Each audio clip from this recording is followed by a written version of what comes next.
Hello अरे hello hello hello आवाज जाय छ ना। हाँ हेलो फोन किया न उठाबै छ। अरे एते बार फोन केना जरूरी छ तोरा देखै नै छी काम करै छियै। हां त काम करै छ त एक बार फोन नै उठा सकै छ। बार बार फोन केना जरूरी छ तोरा बोल की बात छियै। कलिया घर में हो आय रे तोरा के घर ना जरूरी छ अत काम चलै छै काम कर रहल छियै त घर रख फोन। हे हे सुनो सुनो एगो बात बोल की बात छियै। फोन करके तू किया पगलाबै छही किया धनिया के घरवा बोलाबै छही आगे बोल ना किया बोलाबै छी। ई बतावा पहले फोन केन उठबै छ। फोन करके तू किया पगलाबै छही किया हमरा तू घरवा बोलाबै छही बार बार फोन खाली करै छी हमारा कुछो नहीं बोलै छही बतिया। सुना बताबै छियै अच्छा सुना सैया बिनतिया हमरा से घर में आई जा सुना सैया बिनतिया अच्छा दोनों जाना मिल के करबा दोनों जाना मिल के करबा अच्छा छठी के बरतिया दोनों जीव मिल के करबा छठी के बरतिया दोनों जाना मिल के करबा।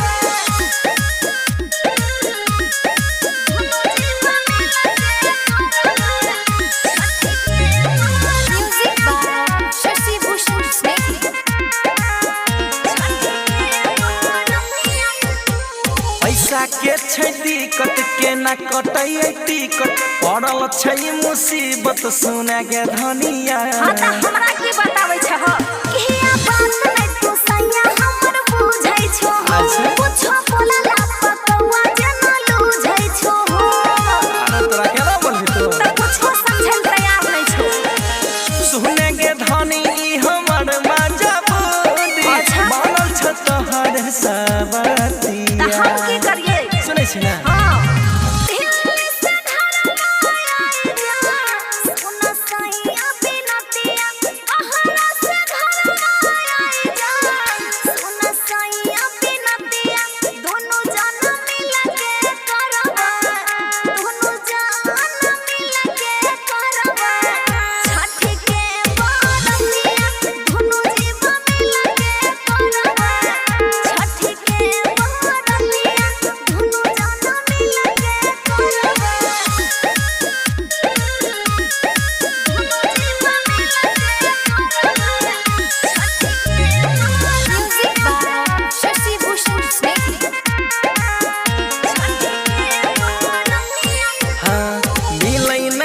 छोटी छोड़ियो के ना ड्यूटी बताबे हमर स्यूटी केना के आइया ट्रेन में बैठ के हो आरो केना भैया सब के त सैया कमाबै छै हो लेकिन छठी में घर चली आबै छै हो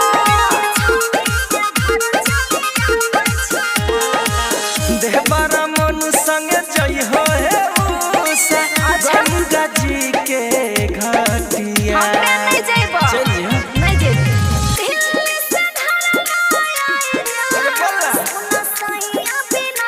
अच्छा